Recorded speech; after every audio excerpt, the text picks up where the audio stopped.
Hello and welcome to an all-new episode of Anime Brain Freeze. We are your cruel summer hosts. I am John. And I'm CC, and when there's just too much cool anime to watch, we got you covered. And yes, that was an Ace of Base reference in 2018, because that's how I roll, and you can't stop my Summer Jam train, even though I dare you to fucking try.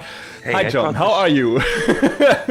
Hey man, I thought this was a chilled out summertime jam.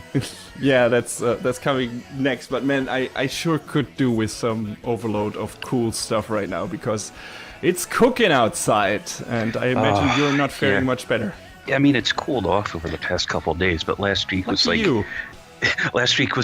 the temperature is approximately, I want to die degrees Fahrenheit. Yeah, over here as well. Anyway, I'd love to submerge most of my body in an icy pool right now, but we got some anime premieres to talk about, because it sure is a hot summer in cartoon country as well. So, as expected of us, we will give you our quick impressions on the first couple of episodes from the shows of summer season we checked out so far. And of course, we will also deliver our first full review of a show from spring season 2018 with the absurdist comedy, yet weirdly touching father-surrogate-daughter story Hinamatsuri. So, get yourself a nice cone of ice cream. We'll be right back.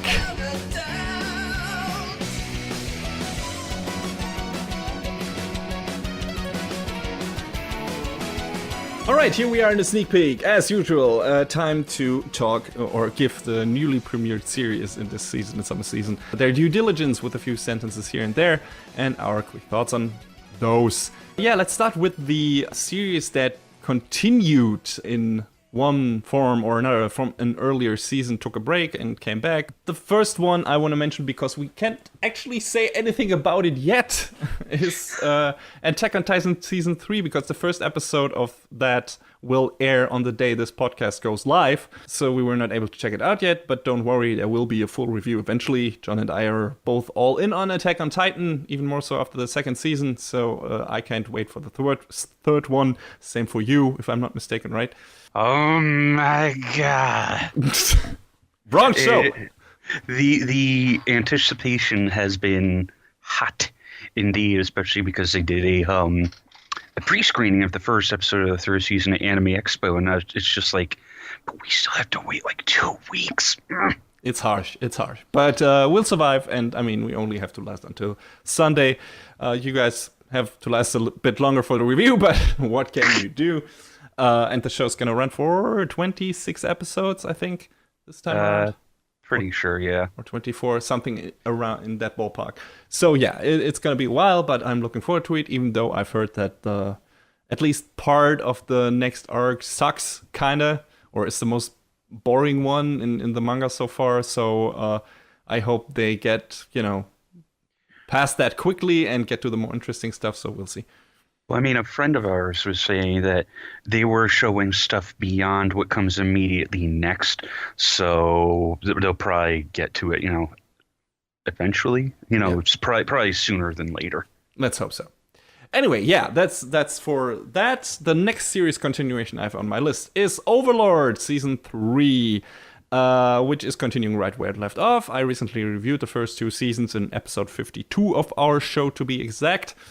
I like the show a lot. Nice fantasy isekai trash that doesn't take itself too seriously. The second season felt a bit unfocused for me at times, but I am hopeful that the third season will return to form, even more so after its first 2 episodes, because those focused mostly on our core characters and some side characters that I'm actually glad are back, because we haven't seen them in season 2. So yeah, Overlord is a lot of fun, and I expect to, and you can expect to hear more about this third season at a later date. And the last series continuation is Free Dive to the Future. For people who don't really know what it is, because it's been a while, it's a swimming sport / great A Fujoshi bait anime by Chio. I like both previous seasons a lot. It's fun. It's got a fun, sympathetic cast, some neat character drama. But it's been quite a while since the second season, titled Free Eternal Summer, aired. And just like with Tokyo Ghoul last season, the first episode gave me a bit of character overload, because I had trouble remembering who everyone was and what their deal is. But by the second episode, I was pretty much back in the saddle. I mean, it's not a complicated show to begin with, but it has a big cast by this point. So if you have watched the previous seasons and just like me have some trouble getting back into it, there's a nice summary piece on ANN called Catching Up with Free. I will link that in the episode description. That might help you remember all the key characters and occurrences from the previous seasons without having to rewatch them. On the third season itself so far, still fun, still looks gorgeous. That's KyoAni for you. Setting-wise, things are a bit more interesting now, in my opinion, because at least half of our cast has finished high school and is now in college. In other sports anime, that's usually the point where those characters leave the show altogether, but not here. So that's cool, because we definitely have more anime focused on high school life than on college life. Aside from that, I'm a bit worried that this season might rehash the first one. One of the main characters, Haru, has a fateful encounter with another old childhood friend that, if I'm not mistaken, we have never heard about up to this point, ever. So this feels a bit like a let's do this again. But we'll see. I hope there will be some twists and turns here and not just, the equivalent of, considering the subtext, Haru basically running into another ex and having to deal with that. Just like he did in season 1 with good old Shark Boy Rin. But we'll see. I'm not joking. His teeth are very sharp. No, I've seen this. I mean, I haven't watched Free. I've watched Octopimp's parody, which is good. Which is half off, I think. Yeah. Or 30% off or something. 50% off. 50%, that's it, yeah. But yeah, for now, I'm glad Free is back. Like I said, I enjoyed the first 2 seasons. And so far I'm enjoying the third one as well. It's can be good fun. And like I said, looks gorgeous. All right, before I finally let John talk about something he watched, I'm going to mention my first surefire, and only at this point, which is rare, surefire drop for this season. Maybe a show you checked out, but we'll see. Which is Cells at Work. This it's an interesting setting because it's basically a workplace comedy that is set in the human body. And the main characters are a red and white blood cell, of course, as anime characters. But yeah, it's a super interesting idea and setting, and it reminded me of an old show that I watched a lot as a kid, which was a Japanese-European co-production called Once Upon a Time Life or Micro Patrol. I thought you were going to say Osmosis Jones. No. That was not an anime. Had to throw it out there. Yeah, of course. That's the other thing. But no, that was actually a show I watched in my childhood, and it was definitely aimed at kids to teach them about the human body, in a playful manner. And it was a fun and interesting show. But yeah, this seems more focused on the wacky humor. But the first episode didn't do anything for me except for the setting. Like the humor didn't really hit home for me, and nothing against the show, but I'm not into workplace comedies usually, so I just bounced off it. It might be up your alley though. I mean, you like working and everything, and this, could be fun. So I mean, I've heard and seen people say, it's pretty silly and whatnot, and I don't know. I have other stuff that I'm interested in watching. I've got more drops than you this season anyway. Yeah, well, speaking of that, let's get to that then. All right, let's start with Ongaku Shoujo, Music Girls, because I had to dive back into the idol hole. Of course. So a little bit of history. Ongaku Shoujo started off as an OVA / special, not quite movie type thing, during the Young Animators Training Project, Anime Mirai, which was back in... This particular short comes from 2015, and it was headed up by Studio Dean. You can roll your eyes now. Mm-hmm. So just staring blankly at the screen. So when the original special came out, it was probably one of the best looking ones of that year's Anime Mirai shorts, and I was like, wow, when Studio Dean, does work, it's great. It looks amazing. So when they announced, oh, hey, there's going to be a full-fledged series about this, I was interested. So the story is all about these girls that are part of this, no rank idol unit called Ongaku Shoujo because, all right. And they're basically, trying to make a name for themselves. And one day, this girl named Hanako comes along, and she's really interested in idol stuff, and she gets drawn into the pageantry of these girls putting on this like small show, and she's like, she proves herself to be, wow, look how good she is at dancing. She's telling us, how we can improve our steps, and she's, really good at this. She's really picking up on it fast. And then they put her on stage at the end, and well, it turns out that she can dance like a champion, but she sure as shit cannot sing. Great. And I thought it was funny. And I got to be honest, though, this was one of the worst looking things I've ever seen Dean make. Oh my God. Where did the money go? Like, Konosuba got by because, it was meant to be stupid and, it had that sort of, I remember hearing that one of the directors or art directors was something like adapted in a way of thinking that one of the original creators of Ren and Stimpy was like, I don't want you to draw the characters the same way twice. Sure. Okay. And the really sort of unclean, I guess I wouldn't use dirty work of Konosuba worked for that show. It does not for this show. With Dean, they're either all on or they're all off, it seems like. Because, I mean, even Is This a Zombie? That show had, oh God, it had moments, but it didn't look as bad as this. Yeah, I had to pass on it super hard, just the same. The next one was Seven Senses of the Reunion. Because, light novels. Ah, that's why it sounded familiar. There once was a legendary party named Subaru in the globally popular MMORPG Union. They're made of elementary school friends and yada, yada, yada. One day they go on a raid. And apparently in this game, Union, if your character dies, you're just out. You're out of the game forever. Permadeath. Like it's the ultimate hardcore. Like you don't even get to make a new character or something. It seems like there's. Before I get to the actual conceit of the plot, a lot of this show's setup, in the first episode, was like, what? It's like last season when we talked about Caligula. The first episode did not set up. This show, I guess I should say, only marginally better sets up its premise. So one of the people in this raid group, I guess it's not linked to her death in the game. It wasn't, like SAO, you die in the game, you die for real. No, it's just, I guess she had a major cardiac infarction or something, and she died. And oops, that's unfortunate.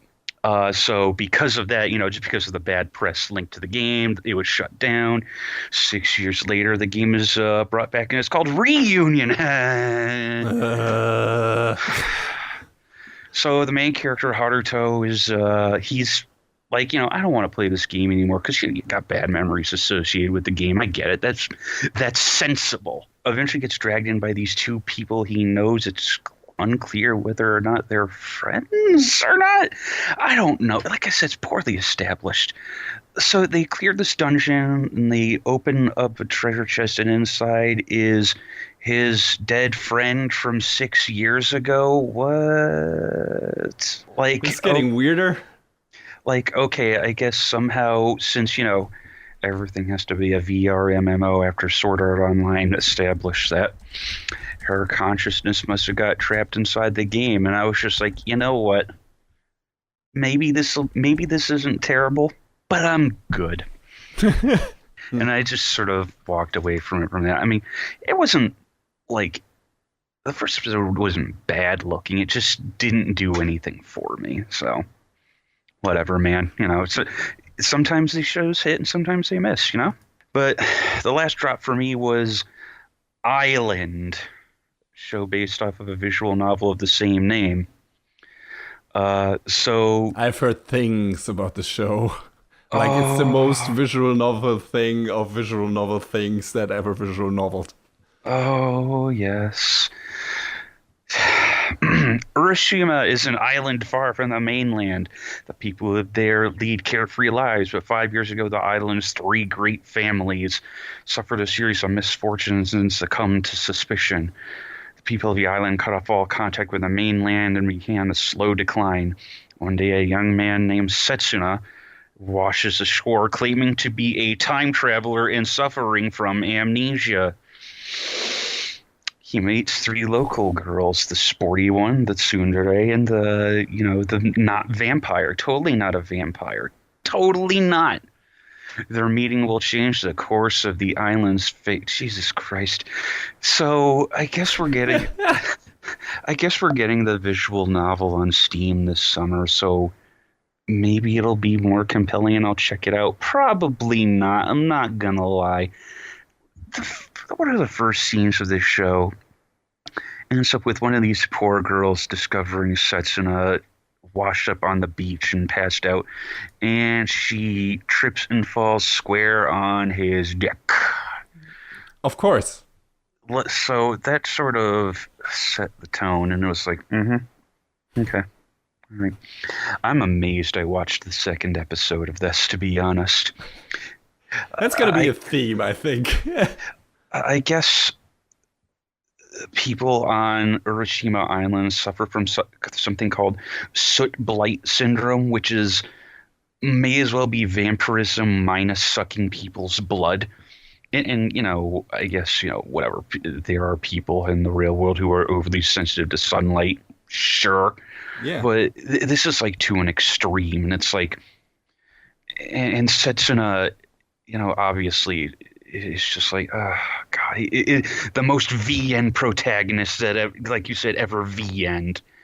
Also, I can't get over the fact that he looks like Noctis from FF15 and has his voice actor too. So it's like I can't separate it in my fucking mind from him being Noctis Lucius Kylum. So hard drop. You're probably better off for it. Yeah, like I said, maybe the game. I don't know. Probably not. Whatever. Let's move on to good things. What did you pick up? Well, I don't know about. We got the surefire drops out of the way, but the next two series I'm still a bit ambivalent about, or at least not sure. Okay. Yeah, speaking of badly established plots, Angels of Death. I am really not sure if I'll stick with that show. Apparently, it's based on an RPG Maker game, I think. That's where it started. I'm not sure. It's about a girl called Rachel waking up in a strange building. She doesn't seem to know why she's there or how she got there. At least the audience is not filled in on that. Also, it's not that easy to leave because every floor seems to be inhabited by a different kind of psychopath with, some killing urges. The first one she runs into is a guy with a giant scythe who later reveals his name to be Zack or Isaac. And due to certain circumstances, those two become a team and try to escape the building together and unearth its mysteries. And when I read the synopsis, I expected this to be my go-to trash anime for this season, like over-the-top dumb bullshit that I could enjoy for that reason alone. But the first episode of this turned me completely off. It felt like it was trying to be scary, but didn't succeed in that, and things felt too random to have any impact. And, you didn't know who these characters are, what they're doing, whatever. It also wasn't over-the-top bad enough to make me laugh. It was just boring. So I already considered it dropped at that point, but then I stumbled over some people talking about the second episode on Twitter and how the first episode gave a completely wrong image, and apparently the show did kind of a bait and switch and turned into a weird buddy cop thing in episode 2.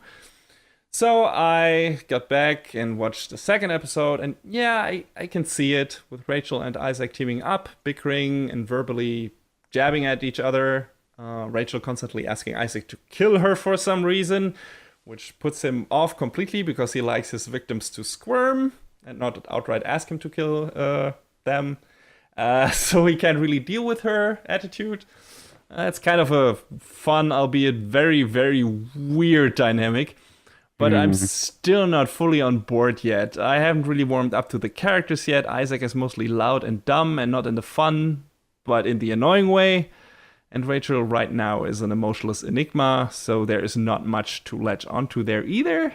Another problem is that the show seems to be focused on keeping the plot a mystery, and I'm willing to take a wild guess that those two are dead and stuck in hell or purgatory or something.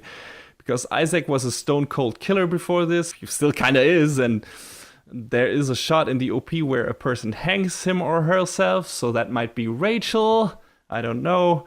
But she makes some off-kilter remarks in the second episode about how suicide is bad and God would punish you for that. And yeah, I don't know, but I'm also not sure I have the patience to find out if that's actually what's happening here, if the show stays the way it is right now. I'll give it another episode and then I'll make my final decision, but shaky right now. So we'll see. And the other show I'm not too sure about is Planet With, which is another weird show. You know, just fucking listen to the synopsis alone. Oh boy, here we go. So this is about a kid called Ginkgo with amnesia. Hey there, back again, our favorite plot device. Who lives with a maid and a giant human-shaped cat. As if that isn't crazy enough already, he has dreams of superpowered people fighting a dragon. Said superpowered people actually appear before him when a giant UFO manifests in the sky. They fight off the UFO by summoning mech-like animal armors for themselves, but after that happens, Ginkgo corners one of them, fuses/gets consumed by the giant cat he lives with, and turns into a weird kind of mech himself, and destroys the armor of one of those heroes. And the reasons for this are apparently some kind of revenge. And yeah, even by episode 2, I have no fucking idea what is going on in this show.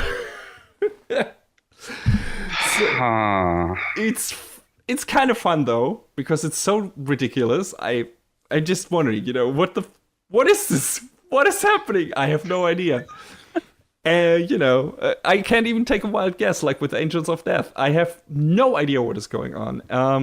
But yeah, it's fun, and the fight scenes are well choreographed, even though the CG is not super great. But I'm willing to stick with it for now. I just hope that the show gives us at least some context for what the fuck is going on here, rather sooner than later. For now, it hasn't. So yeah, I'm still waiting. But yeah, for now, I'll give it another chance and see how it develops. So yeah, what's a show that you are gonna stick with? Okay, all right. One show that I thought was, I'm not gonna lie, pretty dumb, but sort of grabbed me with the first episode with how goofy it was. Oh, I know what's coming. Is Chio's School Road. Yeah, man! Oh god, that's one of my favorites this season. This show established its goofiness straight away, and it's just running with it, and I appreciate that. So Chio Miyamo is a first year at the completely ordinary high school of Samajima Academy.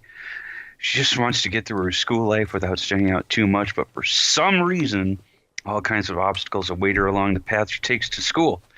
Her longtime friend Manana, who's trying to quit being an otaku, and this flawless, perfect girl Yuki, who is basically the cream of the crop at her school, accompany her. And there's lots of nameless people about town who find themselves in Chio's path as she employs the useless techniques she's acquired from her Western video games in her daily efforts to get to school. Mm-hmm. This show got me in the first episode when it was like, hey, Assassin's Creed, hey, Dragon Ball Z. I was like, okay. Okay. I know exactly what you're going for, and I think you got me. This show is dumb, but it revels in it, which is great. I love shows that do it, like going back to Konosuba. It reveled in stupidity, and so does this, and that's fine. That's great. I think it's very clever about being dumb, actually.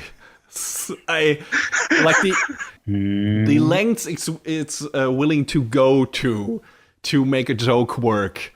and completely destroy its character is amazing. Like, I really like the sense of comedy and humor in this show. The basic setup, going to school doesn't sound too interesting at first, but just like the fucking weird things happening to her in the school, and god damn it, this show is so fucking gifable. And just that thing alone, where she's like, "I'm diving headfirst into the trash." Like, yes, yeah, I'm with you, girl.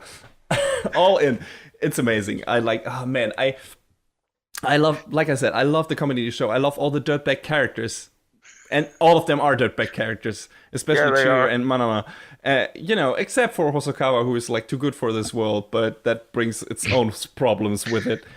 But goddamn, everyone in this show is super relatable and funny and shitty in the right kind of way. I love it. It feels kind of like this blend of Haven't You Heard I'm Sakamoto and Watamote. Yeah, right? I really dig it, and I can't wait, to watch the third episode, which released today, and I haven't seen it yet. So yeah, it was pretty good. I imagine. The continuation of the saga of Bloody Butterfly. Oh, amazing. God, I love that scene so much. I mean, the first episode already had me firmly on board, but the second episode just upped it, with introducing her friend. Yeah, this show is funny as hell, and just directly tapping into the kind of humor I really can laugh at. So yeah, good stuff. Absurd masterpiece. If you want to have a lot of good laughs, this one is a keeper, so highly recommended. Oh, okay, I guess I gotta pick my next one then. Yeah, a show I'm gonna stick with is Angolmois, with a record of the Mongol invasion. So yeah, as the title states, this is about the invasion of the island of the Japanese island of Tsushima by the Mongol horde in 1274. If that subject sounds already weirdly familiar to you, then maybe you are a gamer, because there will be a game with that exact setting out for PS4 soon called Ghost of Tsushima by Sucker Punch, the guys who made the infamous series. So yeah, I don't know if that is a pure coincidence or what happened there. It's not really, I don't know, an anniversary for that right now. So weird. I don't get it. But yeah, that happened. And the main character in the series is an exiled samurai called Jinzaburo Kuchi, who lands on the shores of Tsushima with a bunch of prisoners and is roped in by the island's princess to defend them against the Mongols. But yeah, it's a nice period action show with a, until now at least, rather underused chapter in Japanese history. So even though this, of course, is a fictional version of those events, I'm interested to see what they do with that and what they do with the characters. Reminds me a bit of Sengoku Basara, although it's not as out there and over the top yet. We'll see where it goes. That show was nuts right from the get-go, with fucking one of the characters having exhaust pods on his horse. The random English, like, put your guns on. Yeah, it was great show. But yeah, animation and action choreography is decent, so are the character designs. The only downside so far is the weird filter they decided to plaster over the whole screen that I assume is supposed to make it look like crumpled paper, kind of like in the game Okami, only, bad. Weird decision, but I think I can look past that if the show stays its course and continues at a steady pace, because it's, really straightforward and action heavy, and yeah, good stuff. What's the next show that you checked out? I think it's a show we both checked out. One show called Banana Fish. Yeah, that would actually have been the show that I have kept for last, because it's my favorite one this season. Oh, do you want to wait then? No. Okay, continue. All right. So it's a story that's actually based on a manga that has run its course. I think it was from the late 80s, early 90s.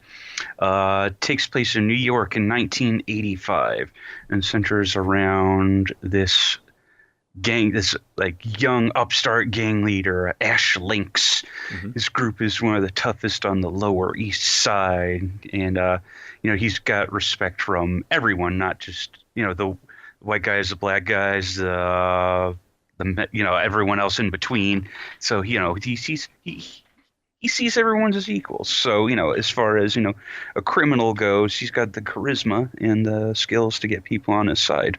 A lot of his past is shrouded in mystery, but he does have a connection to a mob boss from the Corsican mafia named Dino Golzine. I think that's how you say it. Papa Dino, as he's called, and he has a certain affection for Ash, and that is a recurring theme throughout the story, it would seem. Basically, Ash does his best to avoid Dino since he doesn't really have interest in mafia wealth and power and getting brought in with that sort of group. Ash cares about his family and his friends because for years he has faithfully tended to and fed his big brother Griff, who is a Vietnam War vet who came back in basically a vegetative coma. Just 12 years ago, Griffin went mad, gunned down members of his own unit and before being left paralyzed, and he was only able to mumble the words banana fish. But for years, Ash has wondered about the meaning of those words until one day he stumbles upon a man who is basically been gunned down. In his dying words, he's in his death throes, he hands Ash this like pellet of powdery substance, and his final words are 42 Westwood, Los Angeles, banana fish. And that's his first clue in years. So Ash sets out to find out what happened to his brother and what exactly banana fish is on this mission of discovery and revenge. I feel like the first episode of the show moved at like 100 miles an hour. Not only the first one, I think the show in general has a very quick pace. Yeah, but I guess probably because it's trying to cover so much manga material. But the show looks good, and it's really intriguing and interesting. I don't think it looks just good. I think it looks pretty damn great. Just the style is cool, like 1980s and in New York, and that put through an anime lens, and I mean, it's very colorful. There's some modernization going on because smartphones certainly did not exist in 1985. No, and I don't know. Like, this was my first time hearing about this series, before it started airing. I don't know how people who have been fans of this for like a long time feel about that, and I'm curious to seek out opinions on that. Yeah, but it's got a lot of cool characters, a fantastic look, a great setting. Everything just clicks in this show. It's really well put together. The music is great as well. Each episode so far has ended with a cliffhanger from hell. Whoa, yeah. It's really good stuff. We forgot to mention a very important character who is this Japanese boy named Eiji Okumura, who also gets roped into the whole kerfuffle because he and his boss want to write a news article about Ash and his gang. There's a lot of stuff happening in each episode of this show, and it's exciting, and the mystery is interesting. I mean, you can already assume where this is going, but, the character dynamics and everything are really cool, and Ash is just a cool character, AG2. Also surprisingly heavy on the gayness and sexual imagery, and undertones in general. The romantic tension between Ash and AG is palpable, and we already had for anime stunts, rather graphic kiss. Even though for now it was only a means to an end, but still, I didn't expect that kind of forward character dynamic and depiction in a story with that subject, but that makes it different and even more interesting. So yeah, this seems to be the coolest show this season. Like, just how well it, in terms of composition and everything, and all the influences and the story and everything, it just feels like, okay, this is going to be like the most well-paced, interesting, fun show to watch. Looking I'm going to look forward to each episode. Yeah, definitely. This is one of my big look forward to each week. Yeah, great stuff. All right, let me dive into sports anime territory again with Harukana Receive. Hey! You watched that too. I imagine. So this is a beach volleyball anime about a girl called Haruka who visits her grandmother in Okinawa over the summer vacation, I think. Or is it for the whole year? I don't know what the plans are here. Well, it's just that she's moved to Okinawa, I think. Oh, okay. She's fully moved there. Okay, I thought she was just on vacation there. So she meets with the grandma, and her cousin lives there, who she hasn't met in a while. And she meets some girls on the beach who play volleyball, and beach volleyball, and she gets into it. And turns out her cousin played for a while as well, and they start training because Haruka's really into it. And yeah, there's also some character drama there because her cousin used to play with another girl, but then quit, and now that girl has a new partner, and so on. The usual stuff. And I gotta say, the first episode didn't hook me because it felt really slow, in my opinion, in terms of direction and animation. Like the scenes felt like they took too long, to move on, and some character reaction felt too slow and everything. But the second episode was a lot better. So I think I'm going to stick with this one. I really enjoyed the second episode. The game was exciting, and the character dynamics got more interesting and everything. And yeah, it's pretty heavy on the fan service. I'm not going to lie. I went into the show thinking, oh, it's going to be stupid fan service. And I came out on the other side like, wow, the show has some, obviously after the first episode, some pretty good animation, shot composition, and the music is great. So it really grabbed me pretty hard. So I'm interested in watching more of it. That's for sure. Yeah. After the first episode, I wasn't said that, but the second one really grabbed me, and I was like, okay, this is cool stuff. I'm looking forward. Characters are nice and sympathetic, and I want to see more. And like I said, the direction and action and everything, the game was much better in episode 2. In second episode too. So yeah, and like I said, heavy fan service, but everything is super benign for now. Nothing gross so far. Just a couple of nice asses. So they focus on that, which is expected. I mean, why would you be surprised? Because this is basically the second half of the Dead or Alive Extreme Beach Volleyball adaptation. The first one being Keijo, and I love that show too. So whatever. God, that show was great. Yeah, I wish we would get a second season, but it wasn't successful, so that's probably not going to happen. What can you do? I'm going to cherish the only season we got. All right, the second. Just gonna move on here because it fits. The third sports anime I picked up this season is yeah, it's weird. Is Hanebado or Hanebado. Oh, it's good to be a fan of sports anime. Right now of that particular genre, especially considering the variety. This season alone, I got swimming, volleyball, beach volleyball, and now badminton. And I just finished up boxing and a bicycle racing show. And I'm still chewing on a soccer series. So yeah, good times. So Hanebado is mainly about two girls. At least, from the get-go. Focus shifts a bit later on. One named Nagisa Aragaki, who after losing catastrophically to a badminton prodigy in a tournament, becomes super driven and rules with an iron fist over the badminton club at her school, willing to go to any length to become the best, and alienates people with her with her harsh behavior and everything and attitude, and is risking to lose more and more members in the club. But as fate wills it, she actually one day runs into said prodigy again, our other main character, Ayano Hanasaki, who doesn't want to play badminton anymore for some reason, hasn't played it in a while. But after some initial struggle and some insistence of Ayano's friend Irina, she picks up the racket again and joins the club.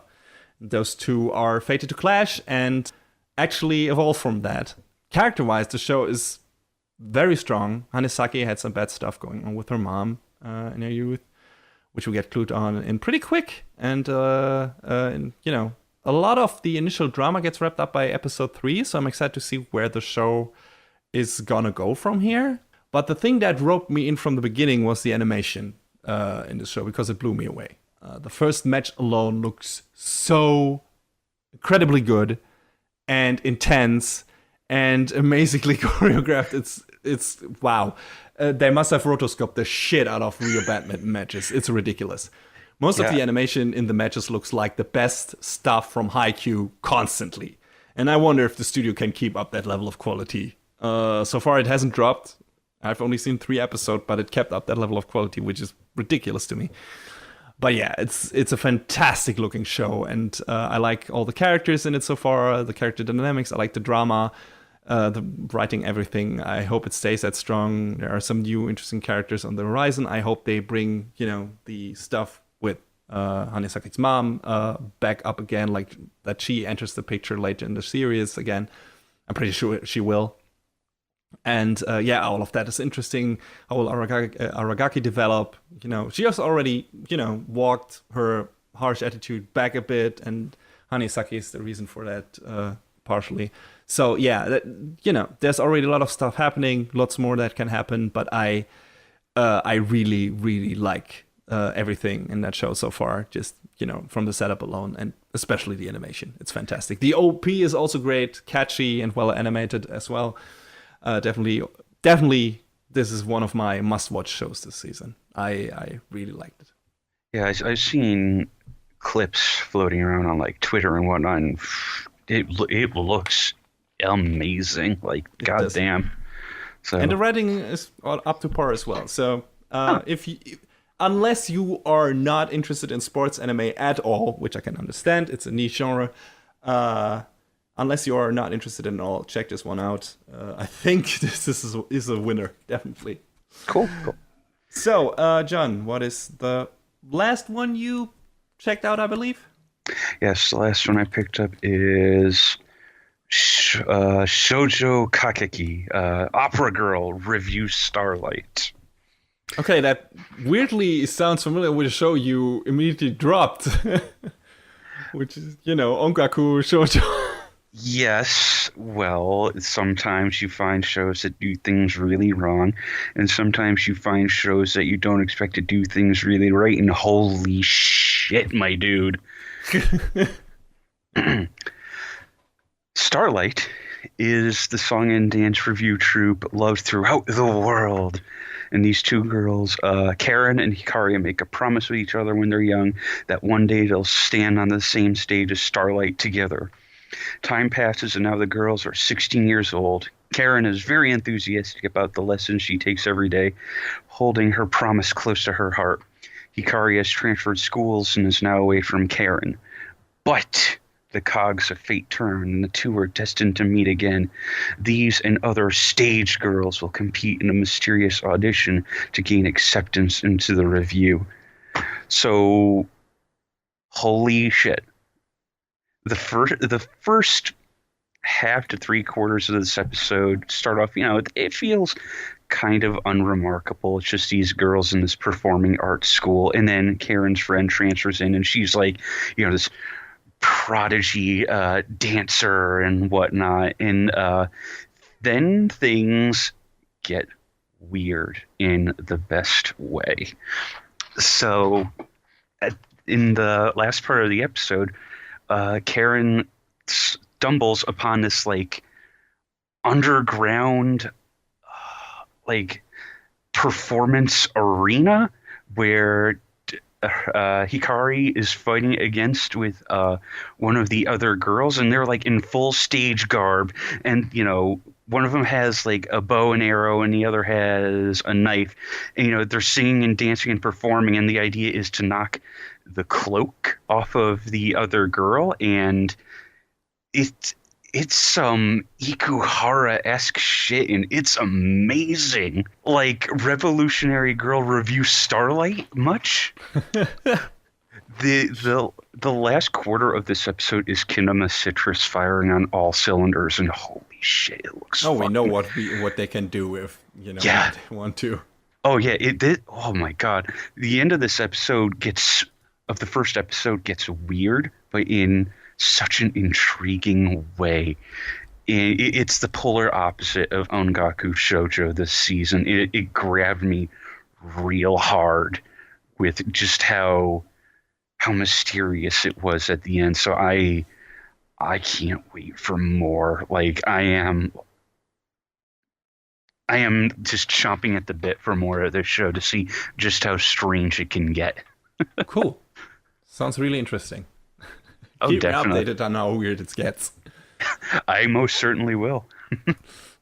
All right. Then we're You gonna have get to one more for us. yeah. The last show I picked is Sirius the Jaeger, which is about a group of international vampire artists called Jaegers who travel to Japan to hunt down a particular nasty bloodsucker.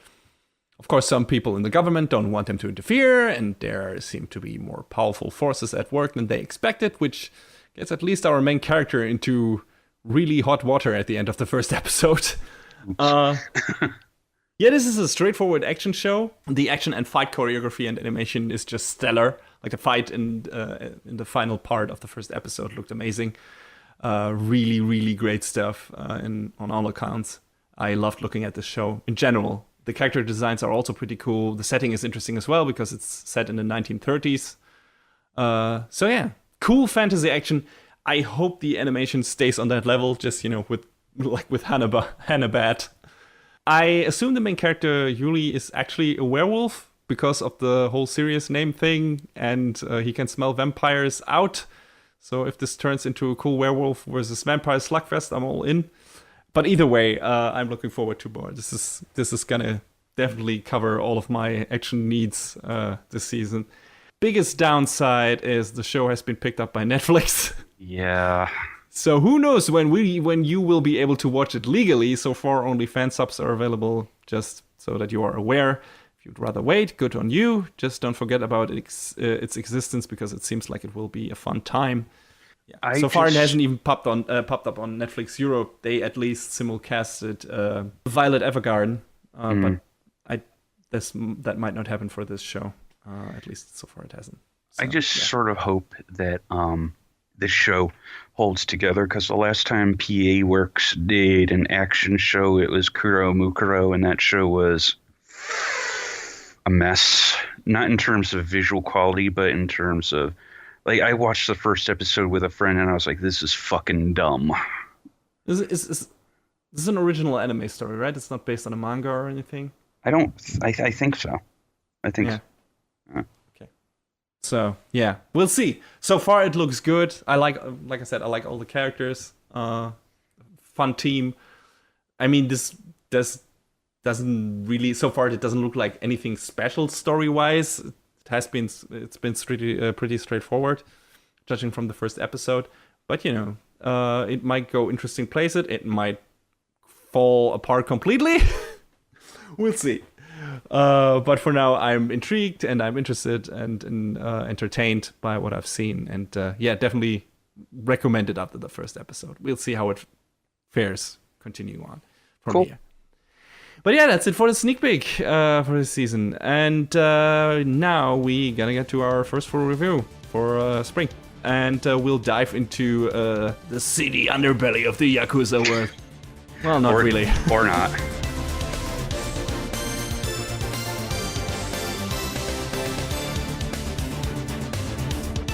So yeah, it's time to be a gangster, see? A Yakuza, see? Because that's how Yakuza totally act. That's Definitely. That's what my good friend Kazuma Kiryu told me. Ah, all right. A trusty source. Yeah. Totally a real person. So Hinamatsuri is the story of Nita Yoshifumi, who is a young and intellectual Yakuza type. And he Those lives... two exist. And, he lives a decent life. He's in his very gauche-looking apartment with his fancy pot collection and his turf in Ashigawa. But one day, a young girl named Hina arrives in this strange, like, ovular-looking object. I It's think like that's a cocoon.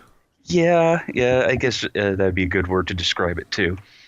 And she uses her telekinetic powers to force Nita to allow her to live with him, putting an end to his leisurely lifestyle. And it's revealed pretty early on that Hina kind of tends to lose control of herself if she suppresses her psychokinetic abilities, wreaking havoc both at school, at home, and amongst the other Yakuza. And even though this is big and troublesome and annoying, Nita has kind of taken upon himself to say, all right, okay, I'll take care of you, sure. And, who knows what kind of dumb shenanigans will become of this strange arrangement. A lot. And we can tell you that this show gets really goofy really fast. Wouldn't you agree? Oh yeah, definitely. Like, oh god, there's so much. A lot, alone in the first episode alone, there's so much dumb stuff and hilarious stuff and great running gags and movie references that made me laugh out loud. And yeah, it's god damn it. It's kind of a slice of life show because, there is not really a plot to speak of. I mean, you think there might be in the beginning because, there is an acquaintance of one acquaintance of Hina, joining the cast, and we think, oh, she's from the organization that Hina ran from, who used them for the telekinetic abilities, and they're gonna have a fight and a rivalry, and then more people will join, and they might have to fight them or something like that. No. No, none of that happens. Yeah, none of that happens. There's a lot of constant build-up to nothing. Yeah, exactly. The show really likes to defy your expectations. It steers your expectations in a certain direction and then completely upsets those expectations with how it wraps up certain episodes. And that's my favorite part when the show does that. Like when we see the show play a special, a particular beat, and then, like I said, upsets that beat at the very end. There is, I don't want to go into spoilers, but there's a certain emotional episode, that focuses on Hina and her story with Nita and everything. And then you expect that to wrap up a certain way at the end, and it wraps up in the most hilarious opposite way. That, kind of was to be expected if you paid attention to the history of those characters with each other, but it was still amazing. And I think John knows which scene I'm talking about. Yeah. I mean, there was another scene, I think it was earlier on, where you're expecting a punchline, and then cut to credits. Yeah. Yeah. I also and loved this show has a lot of moments like that where it's like you're expecting something and it's like, wait, I'm sorry, what? Hold on. Yeah, that's like I said. That's when the show worked the most for me. I still think the first episode is as good as it gets in terms of laughs per minute. Yeah. I mean, we get some highlights later on. All of the stuff with Hitomi is great, who is a cast member who gets added pretty quickly, which is a classmate of Hina, and who gets roped into all this crazy bullshit. Even she doesn't want to, and she gets basically taken advantage of by all the adults, not in a weird or sexual way. God beware. No, don't worry. It's just everyone tries to make her work for her and help her out, and she doesn't really want to, but she is too much of a good person to say no, and that always turns out for the worst for her, the worst outcome. And I felt so sorry for her all the time. Yeah, every time for her, it's like, oh, I'm sorry, he told me. And then she has that one moment of revelation. Has there ever been an adult I can trust? And it's just like, a cutout of every adult character's head going like, ah. Yeah, I felt so sorry. It's like, oh, you poor girl, you don't deserve this. And her scenes are great. The scenes with Hinas and Anzu Superior, who appears later on. I also love the fake documentary about Nita. That was amazing. Yes. What that resulted in. Like, there are a lot of highlight. Pretty much every episode has at least one great comedic moment. But I felt the first episode had several. Like, pretty much through its entire runtime, every joke was solid gold. And the series can't keep up quite that level of jokes. Yeah, I'm glad you brought that up, honestly, because I think we both enjoyed this show, but the laps do end up being on sort of a diminishing returns later on.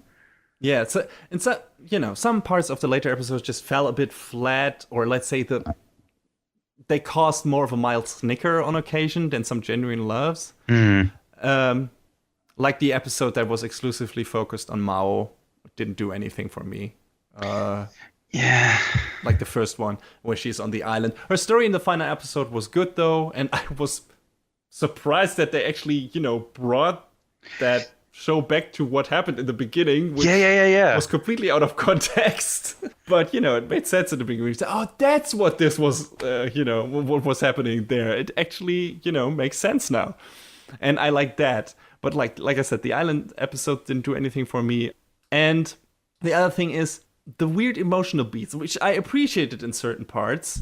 But, for example, Anzu's story sometimes went a bit too sappy for it to really gel with the anarchic tone of the comedy of the show. It felt like the creators were trying to strike this balance between being this heartfelt story of cute girls, all the while being this super cynical, absurdist comedy about adults and certain aspects of society. And that is a very difficult thing to achieve a harmony in, and the series couldn't always make that work, in my opinion. Especially in some of the later episodes, that it worked. It didn't really work at all, where it went really heavy into one direction, and felt like there was this kind of tonal dissonance to other parts in that show or that particular episode. So, I don't know, a bit misguided maybe in that part, but it was still really pleasant and a really pleasant, entertaining experience overall. Like you said, we both enjoyed this show. There's enough to like here, and a lot of good jokes and fun, sympathetic characters to keep you hooked. I think probably the most surprising thing to me was how good the show is of building its own little universe, populated with so many quirky and entertaining personalities in such a few number of episodes. Like, you feel like this is a world that feels kind of lived in, and that feels real in a way. All these characters feel real, even though they're crazy. And in case of certain people, assholes. Like, Nita can be kind of a shit stain, but he has a good heart. But his ex-girlfriend, maybe girlfriend, is kind of a horrible person. Oh, Jesus, yeah. And Sabu, his underling, is also kind of a shit stain. Like, the show has a lot of bad people in it. Funny, but bad people. And yeah, but I like that all those people were in there and how they were integrated into the show and their relationship with some of the other characters. And you see those characters pop up in different parts of the story and interact with different parts of the rest of the cast. And and when we see certain people pop up again here and there, it's like, that's neat. I remember that person. And there was like this cast member who I think was only featured in one episode in like a minor side scene, and then appears at the very end of the series, and like, oh, that guy, I remember that guy. That was a nice guy. That's cool. It's nice that he's back in the story.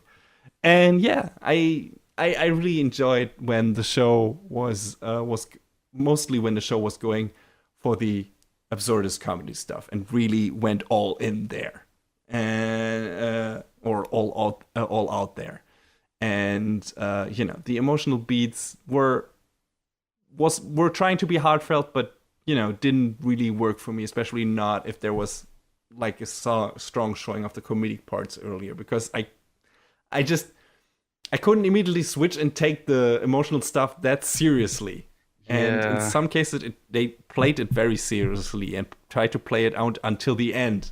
And I was waiting for the punchline. I was like, okay, this is going here, right? And in some cases, it's too. Like I said, the one scene between Hina and Nita, like, completely turned that on its head.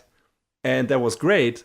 But certain parts, especially, like I said, some of the storylines with Anzu, play it completely straightforward in terms of the emotional and heartfelt content, and get really, try to be a tearjerker and everything, and that just didn't work for me. I don't know. How did you feel about that aspect of the show?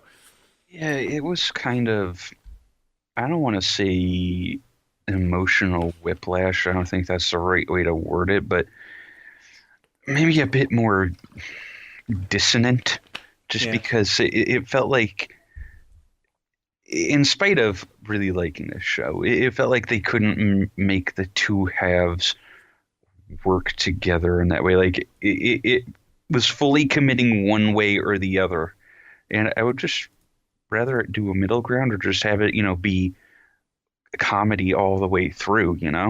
Yeah, I mean, it's nice when a show is trying to combine certain interesting aspects, but like I said, it's difficult. It's difficult to make this shit work, and I don't know.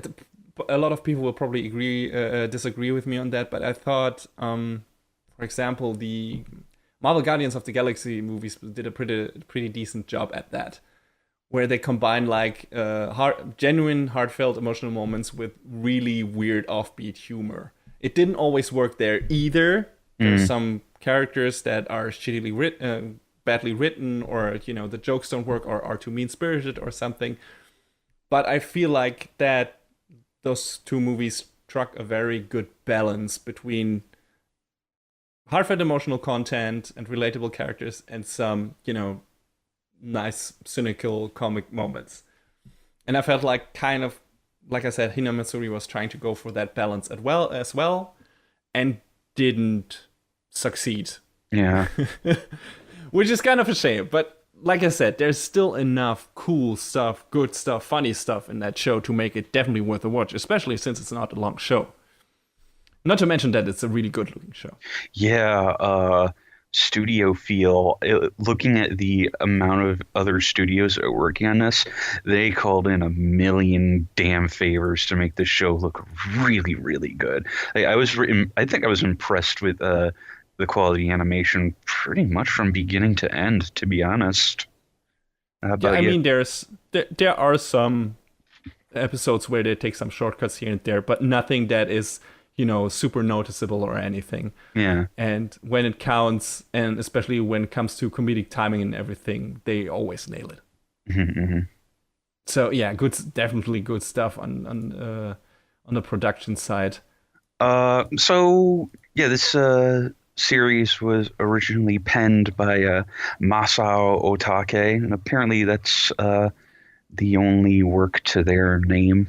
So who knows, maybe they're working on something else. But the show is directed by Kei Oikawa, who's worked on actually there's some commonalities across some of the staff that we'll come across, like start rattling off names like I like to do.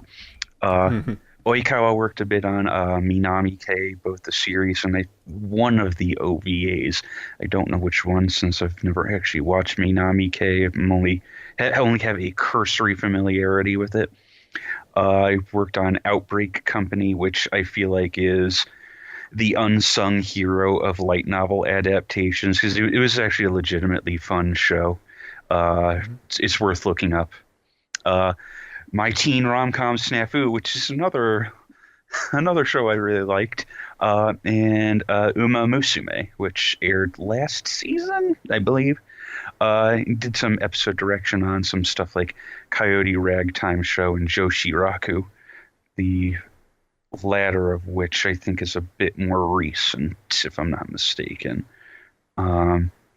Script and composition was handled by Keiichiro Oichi, who's worked on stuff like Aikatsu, which has been running for like a million years now, alongside Precure. Dog and Scissors, Mushi Bugyo, which is like the one 7-arc show that everyone seems to forget exists. Everyone remembers Nanoha and Dog Days, and that's fine. But no one remembers Mushi Bugyo because that was their outside the box action show that was kind of different from a lot of the other stuff they worked on. It was pretty cool, actually.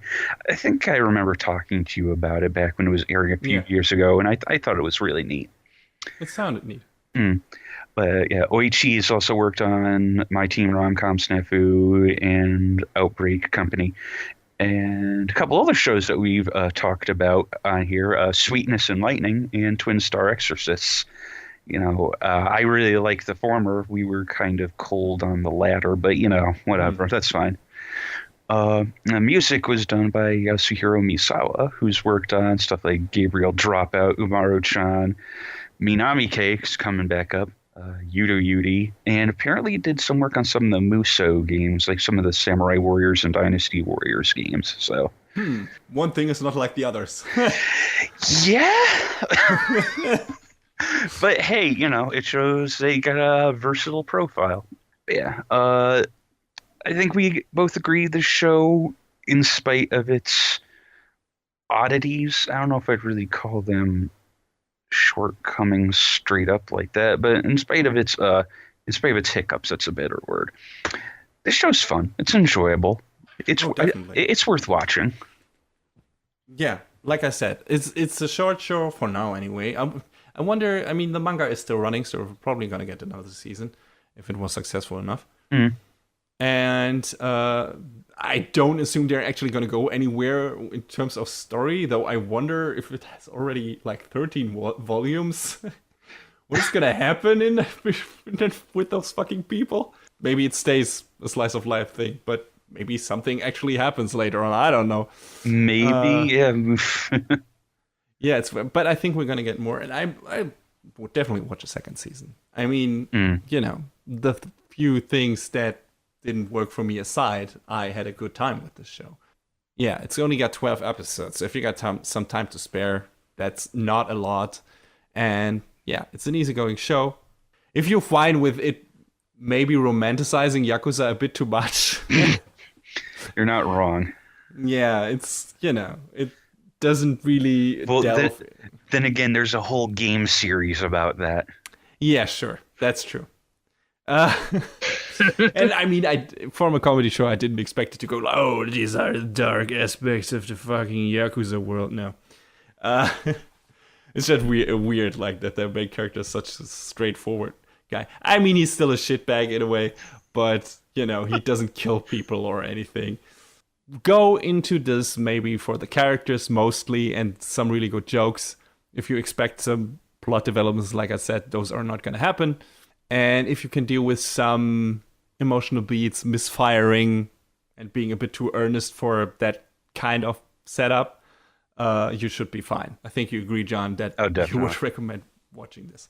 Yeah, and I'd watch more of it if there's another season as well. So, fingers crossed, question mark?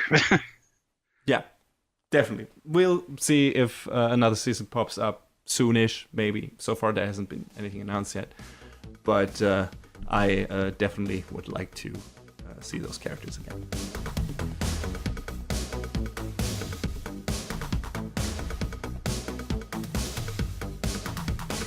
And that is a wrap on the 54th episode of Anime Brain Freeze. All the music in our show is from the Double Dragon Neon soundtrack by the amazing Jake Kaufman. Please go to vit.bandcamp.com and check out his awesome work. Our show is available on most of the popular podcast services, but it's always worth visiting animebrainfreeze.com for some interesting articles linked in our episode release posts. Follow us on Twitter at AnimeBrainFreeze. We tweet regular updates and fun anime-related stuff there. Leave us comments and questions on Facebook and our YouTube channel, or send an email to animebrainfreeze@gmail.com. We would love to read your feedback. Thanks for tuning in. We hope you had a good time, and please join us again on our next show. Mach's gut. Take care, everybody. Next time on Anime Brain Freeze. A stray dog attempts to conquer the world of bionic boxing. When a virtual idol decides your reality just isn't good enough for you. And a self-proclaimed immortal soldier joins a feisty Ainu girl to hunt a legendary treasure.